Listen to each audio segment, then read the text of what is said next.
A'udzu billahi minasyaitonir rajim. Bismillahirrahmanirrahim. Assalamualaikum warahmatullahi wabarakatuh. Waalaikumsalam warahmatullahi wabarakatuh. Alhamdulillahilladzi an'amana bi ni'matil imani wal islam. Nahmaduhu wa nasta'inuhu wa nastaghfiruh. Wa na'udzu billahi min syururi anfusina wa min sayyiati a'malina. May yahdihillahu fala mudilla lahu wa may yudlil falan tajid lahu waliyyan mursyida.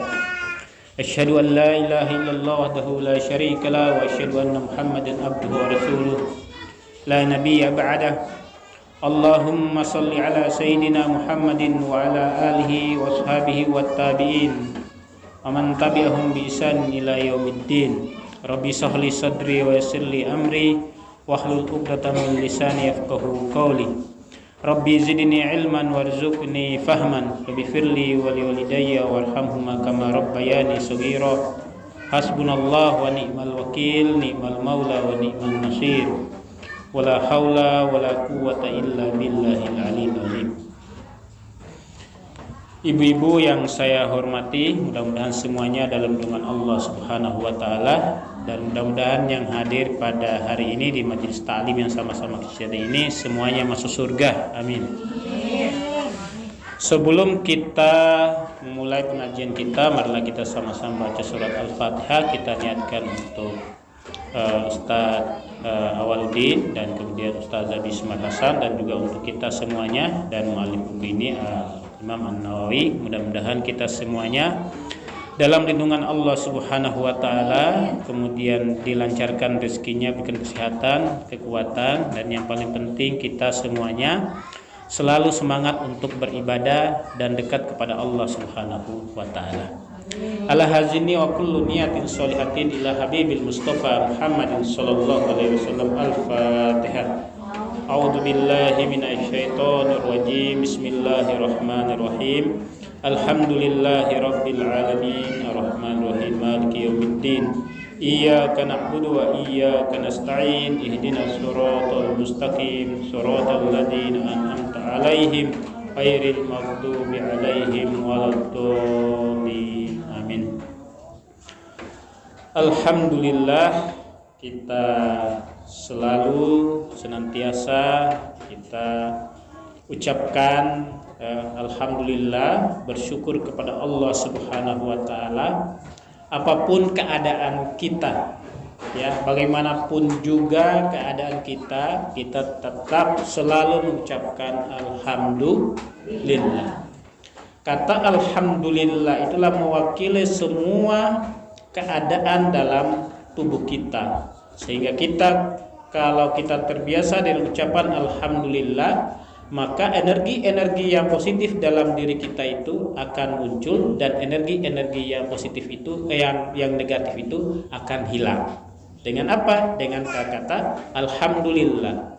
Ya, karena 4 kalimat yang paling afdol dan yang paling baik yang kita ucapkan, yang dianjurkan adalah satunya alhamdulillah, subhanallah, walhamdulillah, wala ilaha illallah, wallahu akbar. Ini 4 kalimat ini atau 4 kata ini yang senantiasa kita biasakan dalam diri kita, sehingga rahmat Allah dan energi-energi yang positif tadi itu selalu ada pada diri kita. Nah, kalau kita bilang alhamdulillah, ya orang-orang yang marah-marah dan kita juga dia nggak mungkin dia jawab dengan dengan kata-kata yang lain. Karena dengan kata alhamdulillah itu adalah membuat orang-orang itu adalah dia akan berpikiran positif, ya. Yang kedua adalah marilah kita kirimkan salawat kepada baginda Nabi besar Muhammad sallallahu alaihi wasallam yang membawa umat manusia dari alam kegelapan menuju alam yang terang. Ibu-ibu, sekarang ini kita sudah masuk tanggal 12 Sya'ban, ya. Ntar malam itu malam 13, besok malam 14, kemudian 2 hari akan masuk 15 Sya'ban atau nisful Sya'ban. Nah, memang di bulan Sya'ban ini, ya, kata Aisyah dia tidak pernah melihat Rasulullah Shallallahu Alaihi Wasallam di bulan-bulan yang lain itu banyak berpuasa selain pada bulan Sya'ban ini. Akhirnya artinya Rasulullah SAW itu banyak dia berpuasa sunnah di bulan-bulan Sya'ban. Misalkan puasa Senin Kamis, Ayyamul Bid, ya itu Rasulullah SAW selalu dia lakukan. Kemudian pada malam nisfu Sya'ban juga itu banyak sekali fadilah-fadilah yang kita dianjurkan untuk melakukannya. Kata Rasulullah SAW bahwa pada malam nisfu Sya'ban itu Allah Subhanahu Wa Taala akan melihat hambanya. Kalau hambanya itu dia minta ampun kepada Allah Subhanahu Wa Taala, niscaya Allah Subhanahu Wa Taala akan mengampuni dosa-dosa hamba yang meminta pada malam nisfu Sya'ban itu, kecuali ada dua golongan atau ada dua orang. Yang pertama adalah orang yang musyrik, dan yang kedua adalah orang yang bertengkar, bermusuhan, belum dia meminta maaf. Nah, sekarang ini kalau ini ibu-ibu ada musuhnya, coba-coba minta maaf. Ya, bentar lagi malam nisfu Sya'ban.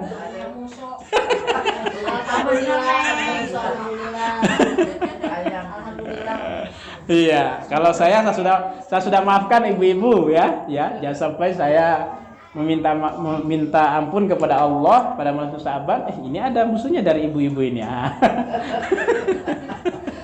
Iya. Iya. Iya.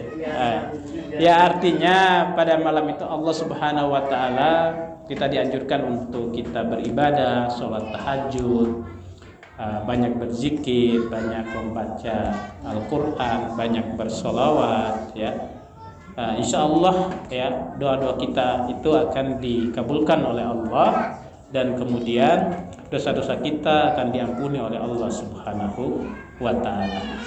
Kenapa memang tarhibur Ramadan atau dalam rangka kita untuk menyambut bulan suci Ramadan?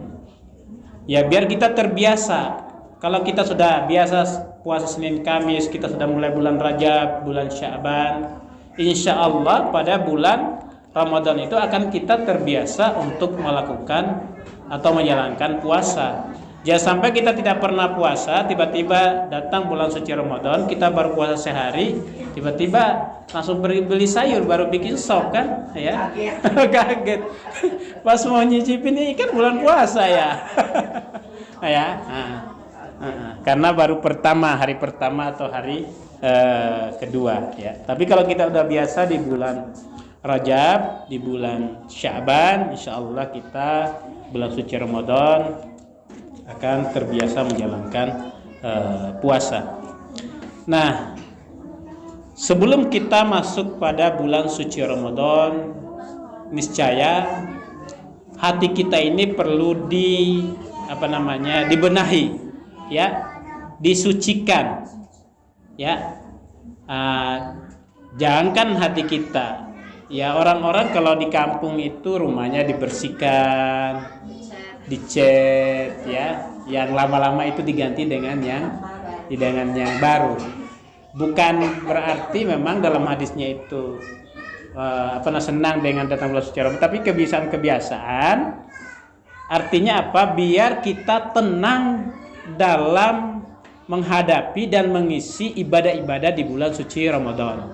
Ya, makanya Rasulullah SAW itu menyiapkan ikat pinggangnya, maksudnya mengencangkan ikat pinggangnya. Artinya apa itu? Semua hal-hal yang bisa disiapkan dalam bulan suci Ramadan itu disiapkan. Untuk apa? Untuk persiapan kita beribadah. Kita kan cari rizkinya kan selama 11 bulan, ya kan? 11 bulan, ya, 1 bulannya ini kita beribadah, kita berpuasa. Tapi banyak orang juga yang mengais banyak rezeki di bulan suci Ramadan. Iya, istilahnya jualan takjil, ya. Pakaian. Iya, jualan pakaian, ya. Alhamdulillah. Nah, di samping secara fisik juga, secara kolbu juga kita harus sucikan kolbu kita. Nah, kolbu ini jangan sampai kotor, jangan sampai keras, ya. Harus, ya. Berarti kalau keras itu seperti orang-orang yang memiliki sifat sombong, sifat ujub. Itu Fir'aun. Kenapa dia hancur dengan kekuatannya yang besar itu, yang punya pasukan, yang punya kekuatan? Itu karena kesombongan dirinya tertutup dari rahmat Allah Subhanahu wa ta'ala. Akhirnya dia tenggelam dan hancur kekuasaannya. Anaknya Nabi Nuh, siapa? Kan'an, ya.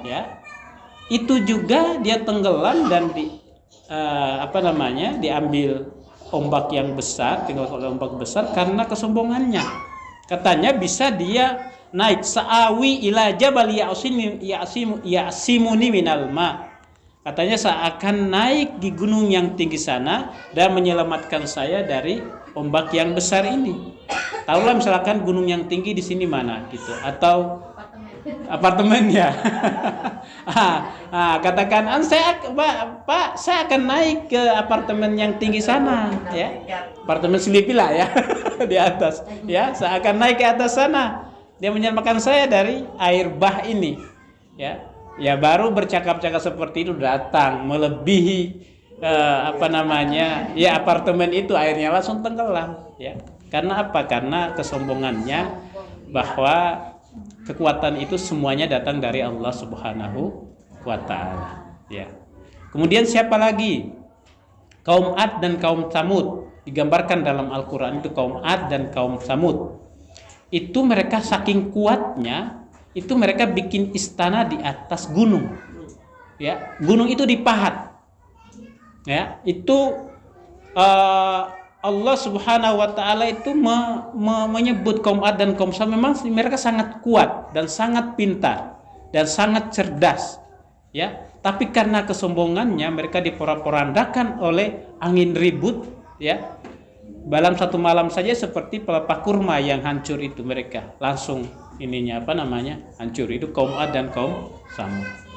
Karena apa? Karena kesombongan hati tadi itu. Nah, kita sebagai manusia harus kita terbebas dari sifat-sifat tersebut sehingga rahmat Allah Subhanahu wa ta'ala datang ke kita semuanya itu dengan lancar, ya, tanpa ada hambatan.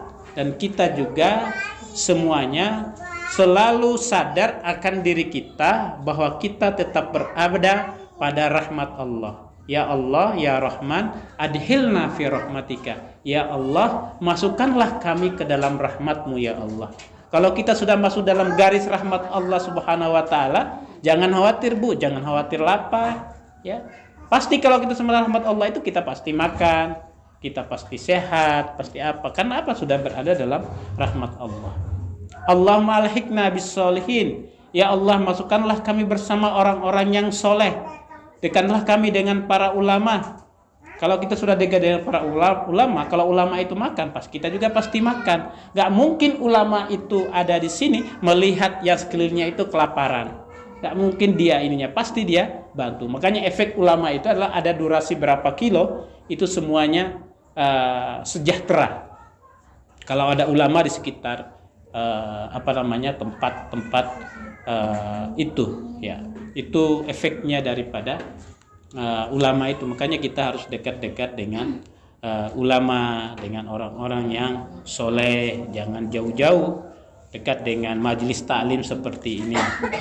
Nah, untuk kita tadi itu terhindar dari sifat-sifat sombong kita, ya, al-ujub, ya, at-takabbur, ya, harus kita dawaul qalb. Harus kita melakukan hal-hal yang bisa mencairkan hati kita, yang bisa menimbulkan energi yang positif untuk menyuburkan hati kita. Jangan sampai hati kita ini seperti tanah yang tandus. Kalau tanah yang tandus ditanamin sesuatu itu dia tidak akan tumbuh, ya. Tapi kalau hati yang subur itu akan bukan hanya dirinya tapi juga menghidupkan orang lain, ya. Yang pertama yang harus kita lakukan adalah zikrullah, ya. Mengingat Allah Subhanahu wa taala. Allazina yazkurunallah, ya. Dalam hadis dikatakan, ya, dalam kitab Al-Azkar juga, masalul ladzi yazkuru rabbahu wa la yazkuru rabbahu masalul hayyi wal mayyit. Perumpamaan orang yang selalu menyebut nama Allah Subhanahu wa taala dan orang yang tidak menyebut nama Allah Subhanahu wa taala seperti orang yang mati dan orang yang hidup. Ya, kamasalil hayy wal mayyit, seperti orang yang mati dengan orang yang hidup. Ya. Di hadis yang lain dikatakan bahwa perumpamaan rumah yang di dalamnya dibacakan ayat-ayat suci Al-Qur'anul Karim dan rumah yang di dalamnya tidak dibacakan ayat-ayat suci Al-Qur'anul Karim, seperti juga rumah tadi itu, rumah yang mati dan rumah yang hidup. Makanya di rumah Al-Quran itu jangan jadikan sebagai pajangan, tinggi sekali, ya kan, sehingga mau diambil itu nggak bisa. Ya. Artinya di rumah itu ya kita zikir, kita mengingat Allah, kita membaca ayat-ayat suci Al-Quranul Karim. Ini sebagai apa? Sebagai penyubur hati kita, ya.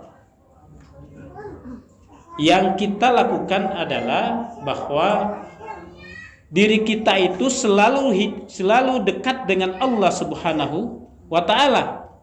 Jangan sampai kita lari dari rahmat Allah Subhanahu wa taala.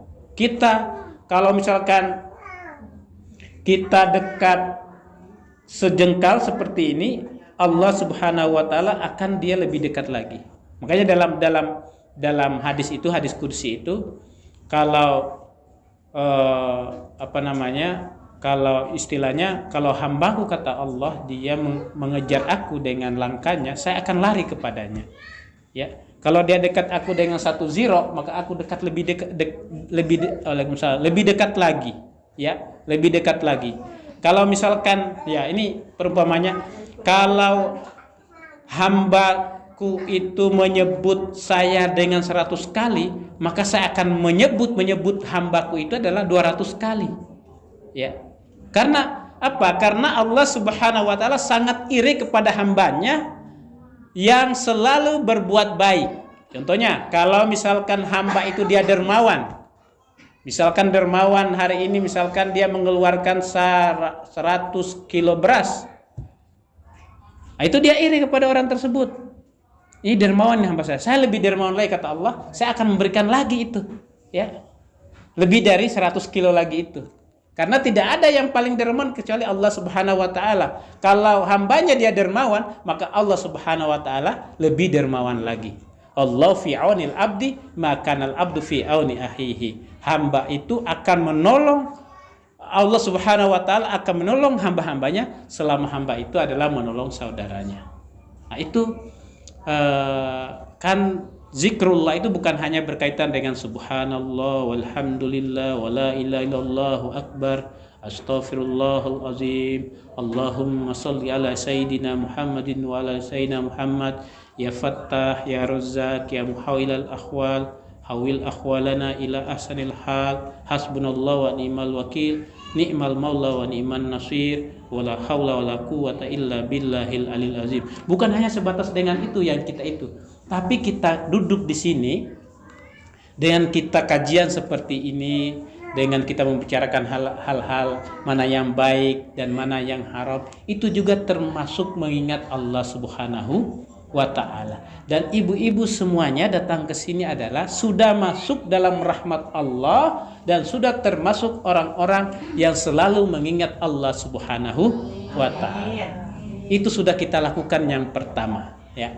Sudah kita lakukan yang yang pertama untuk hati ini selalu subur, ya. Dan yang kedua yang harus kita lakukan adalah kita terbiasa bangun malam, sholatul lail. Karena memang bulan puasa itu banyak kita aktivitasnya di waktu malam, ya. Sholat tarawih. Tarawih itu artinya ar-roha. yaitu ibadah atau sholat dilakukan pada waktu istirahat. Tarwih, ya, ar-roha. Ya, makanya tarawih itu dilakukan pada waktu kita istirahat, habis sholat isya. Ya, nggak ada tarawih waktu waktu subuh atau waktu siang, ya. Waktu malam. Makanya kita biasakan diri kita untuk bangun malam. Makanya kan kita sahurnya kan jam 3:30, jam 4. Nah, sebelum sahur itu alangkah baiknya kita ambil wudhu, kemudian kita sholat 2 rakaat minimal, ya, untuk sholat tahajud, ya. Nah, dirangkaikan nanti dengan kita sahur, ya. Coba ibu-ibu, ya, targetkan selama 30 hari bulan puasa jangan absen untuk sholatul lail. Pasti nanti setelah bulan suci Ramadan itu akan merasakan bagaimana dahsyatnya untuk kita selalu membiasakan diri ini untuk sholat malam. Jadi kalau kita azamkan dalam diri kita, ya, bahwa saya mau bangun jam 2, saya mau bangun jam 2:30, itu pasti bangun. Entah apa proses untuk kita, alasan untuk kita bangun itu. Ada orang yang misalkan anak kecil nangis gitu kan, ya, atau apa gitu, dikagetkan atau apa gitu. Itu cara Allah Subhanahu wa taala untuk kita bangun. Kadang kan kita lihat anak kita kan jam 2, jam 1 dia nggak bisa tidur, dia bangun, dia tiba-tiba bangun meminta makan atau minta minum atau minta susu. Itu cara Allah Subhanahu wa taala untuk kita berkomunikasi dengan Allah Subhanahu wa taala. Wa minal laili fatahajjat bihi nafilatan lak asa ayyab asaka maqama mahmuda. Ya, dan di 1/3 malam, di 1/2 malam, ya, kita bangun, kita ketuk pintu Allah Subhanahu wa taala. Dan mudah-mudahan kita dengan curhatan kita kepada Allah Subhanahu wa taala, masalah-masalah yang pernah kita dapatkan itu akan terselesaikan. Dan derajat kita yang tadinya di bawah, kita akan diangkat derajatnya, ya, ke makom yang lebih tinggi. Rezeki kita tadinya adalah sedikit, dengan kita curhat kepada Allah Subhanahu wa taala, kita akan bertambah banyak dan berkah. Jadi rezeki itu yang kita kejar adalah keberkahannya, bukan banyaknya. Ada orang juga banyaknya rezeki tapi nggak berkah, ya. Akhirnya yang dia makan cuma sepotong ini aja, talas aja, karena nasi udah gak bisa masuk, rendang gak bisa masuk, telur cuma seuprit dia masuk. Karena apa? Udah kolesterol di dalamnya kan, sakit ya istilahnya, ya. Mudah-mudahan kita semuanya dalam lindungan Allah Subhanahu wa taala, dan kemudian kita terbiasa dengan ibadah yang kita lakukan ini. Nah, dalam hadis dikatakan yang berkaitan dengan sholat tahajud, ya, rajulun qama fi lailatin baridatin min firashihi. Allah innallaha yadhak aw yafrah ila rajulin aw ila abdin rajulun qama fi lailatin baridatin min firashihi wa lihafihi wa ditharihi fatawadda summa qama ila sholati fayaqulu Allah azza wa jalla, ya, li malaikatihi ma hamala abdun haza ma hamala abdi haza ala ma sana'a fayaqulu rabbuna raja wa ma indaka wa syafaqatan mimma indak fayaqulu fama fi qad ataituhu ma raja wa amantuhu mimma yakhafu. Apa kata Allah Subhanahu wa taala? Allah Subhanahu wa taala sangat senang atau sangat bangga kepada hambanya yang bangun di tengah malam, yang meninggalkan selimutnya, yang meninggalkan tempat tidurnya, kemudian dia berdiri mengambil air wudhu, kemudian dia sholat. Kemudian Allah Subhanahu wa taala berkata kepada malaikat, "Wahai malaikat, apa yang dia lakukan hamba saya ini?" Apa kata malaikat? Mereka memohon rahmat-Mu ya Allah, dan memohon Jangan sampai mereka itu adalah dikena musibah atau bala atau hambatan-hambatan dalam hidupnya. Apa kata Allah? Wahai malaikat, sampaikan kepada hambaku yang bangun di malam itu bahwa saya sudah memberikan apa yang dia inginkan. Kemudian saya sudah juga memberikan keamanan dan ketenangan apa yang selama ini dia khawatirkan. Itu kata Allah. Ya, itu kata Allah. Ya. Nah, disampaikan kepada malaikat untuk sampaikan kepada hambanya. Makanya kita biasakan diri kita untuk bangun malam. Itu Rasulullah SAW selama hidupnya tidak pernah meninggalkan sholat tahajud. Bagi dia sholat tahajud adalah wajib, tapi bagi hambanya adalah sunnah muakkadah. Sunnah yang memang yang dikuatkan, yang dianjurkan. Ya. Kemudian yang ketiga adalah qiraatul Quran. Ya. Kita membaca Al-Quran. Coba biasakan ibu-ibu, ya, ini terapi. Kita setiap hari itu mesti membaca Al-Quran, walaupun hanya 1 halaman. 1 halaman saja, jangan banyak-banyak, 1 halaman. Ya. Untuk apa? Sebagai sekedar pengingat, ya. Ya. Kita membaca Al-Quran, ya. Allahumma ja'al Qur'ana hujjatan lana wa imaman lana wa syafa'atan lana fid dunya wal akhirah. Ya Allah, ya, jadikanlah Al-Quran sebagai hujjah kami, sebagai imam kami, sebagai penolong kami, baik hidup di dunia maupun di akhirat nanti. Kalau kita dekat Al-Quran itu akan menjadi cahaya, datang kepada kita, menerangi kita. Dia akan melindungi kita. Syafa'atun. Syafaat itu pertolongan pada kita. Nah, kata ulama, ya, orang yang dekat dengan Al-Quran itu seperti orang yang hidupnya di musim semi. Nah, mungkin ibu-ibu yang pernah keluar negeri itu musim semi itu sangat indah. Kan ada musim panas, kemudian musim gugur, setelah itu musim dingin yang sekarang ini. Setelah musim dingin datang musim semi. Nah, musim dingin itu kan semuanya penuh dengan albarf itu yang salju, ya, putih semuanya itu indah. Nah, setelah lepas dari musim itu, tadi itu bunga-bunga yang tadinya itu tidak berkembang, pohon-pohon tadi mengeluarkan kuncupnya untuk dia berbunga, ya, semuanya. Dan orang-orang itu adalah pasti senang untuk menyambut musim semi tersebut. Ada istilah bahwa itu orang tua akan kembali muda, ya. Kemudian anak-anak muda akan berbunga-bunga hatinya. Itulah gambaran orang-orang yang dekat dengan Al-Qur'an. Ya, selalu senang, ya. Wa nunazzilu minal Qur'an ma huwa syifaa'un wa rahmatul lil mu'minin. Dan kami turunkan Al-Qur'an ini sebagai syifa, sebagai obat, ya, dan rahmat bagi orang-orang yang beriman. Orang-orang yang kena stroke itu mesti dia olahraga mulutnya biar dia tidak mencong atau apa.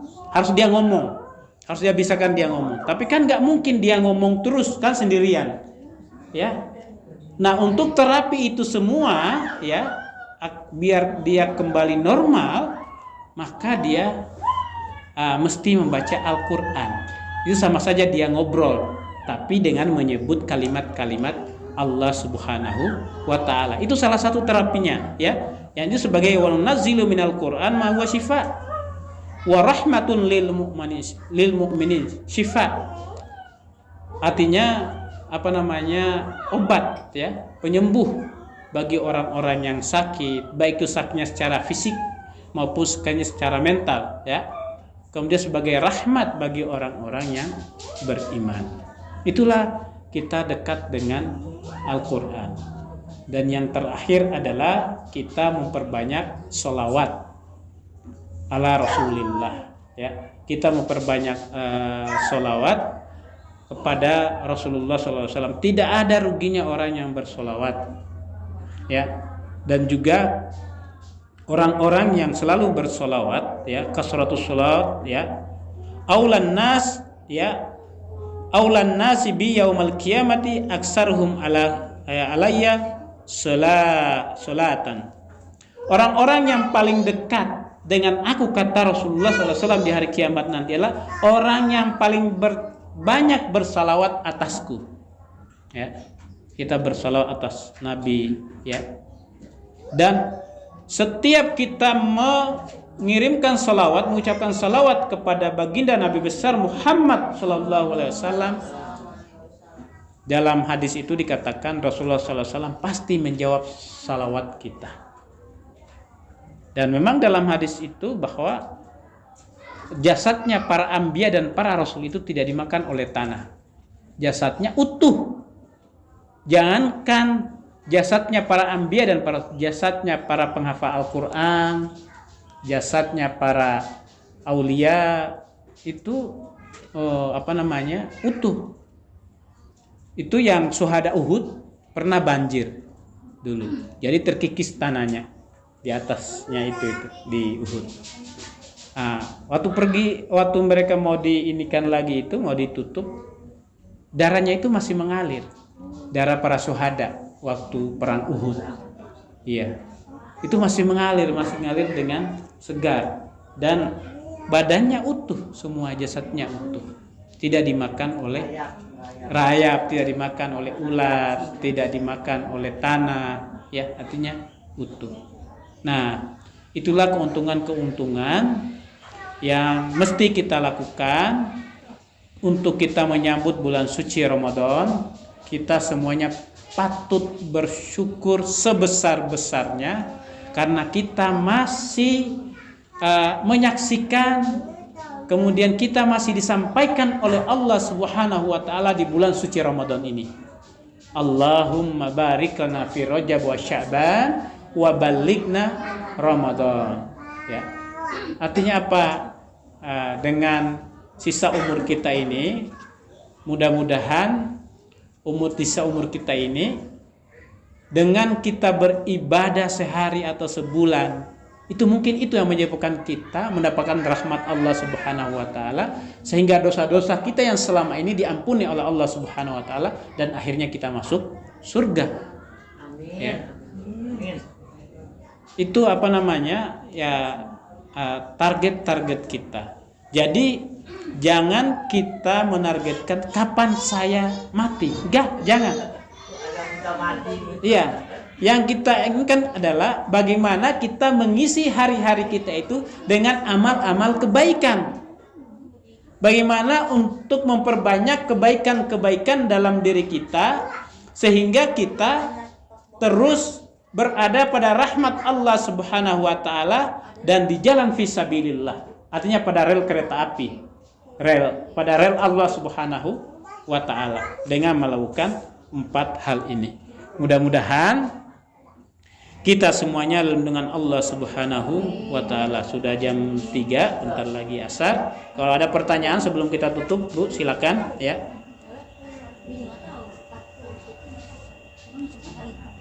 Ada pertanyaan, Bu? Bulan suci Ramadan, misalkan boleh nggak saat imsak kita makan? Masih boleh. Artinya ada jeda. Kenapa? Misalnya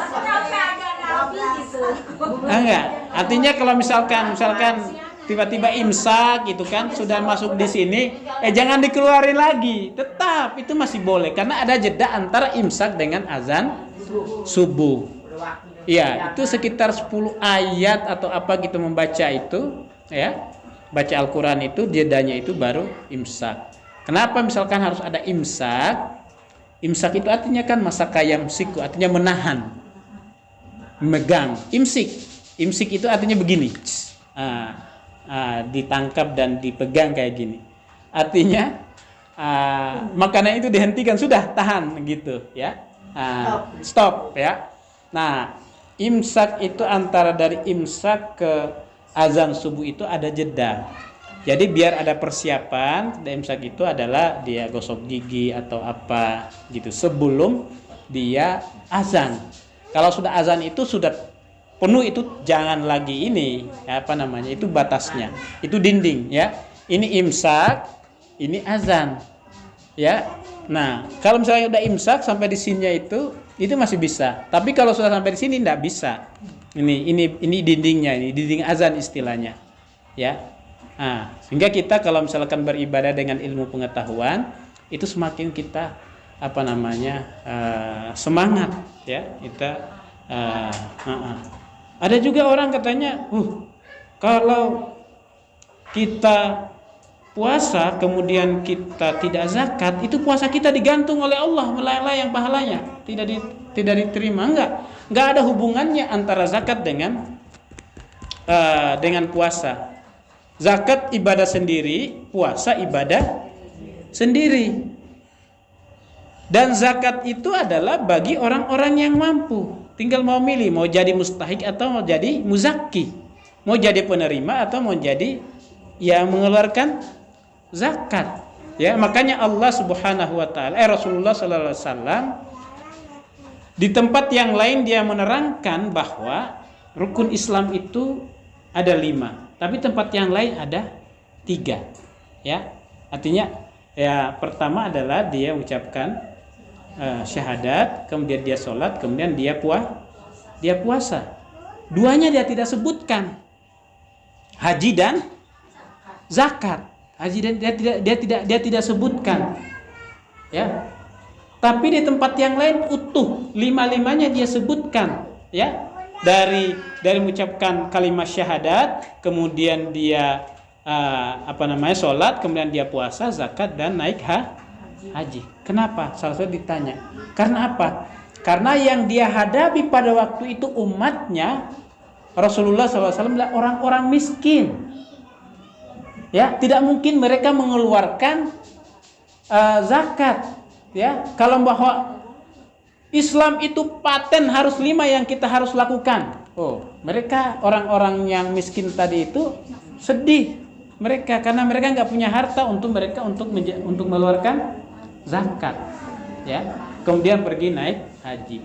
Tapi tempat yang lain dia bahwa yang rukun Islam itu ada 5. Kenapa? Karena jamaahnya, umatnya yang di kampung itu, yang di daerah itu orang-orang yang kaya, ya. Sehingga kita melakukan itu adalah sesuai dengan kadar pengetahuan kita, sesuai dengan kemampuan kita untuk menjalankan ibadah kepada Allah Subhanahu wa taala. Jadi zakat dan puasa itu 2 hal yang berbeda, ya. Bukan berarti kita tidak zakat itu puasa kita tidak tidak diterima. Ya, tetap puasa kita, ya. Ini juga ininya ada ibadah-ibadah lain. Enggak ada hubungannya ibadah ini dengan dengan puasa. Atau misalkan kita tidak sholat, kita bayar dengan puasa, nggak bisa.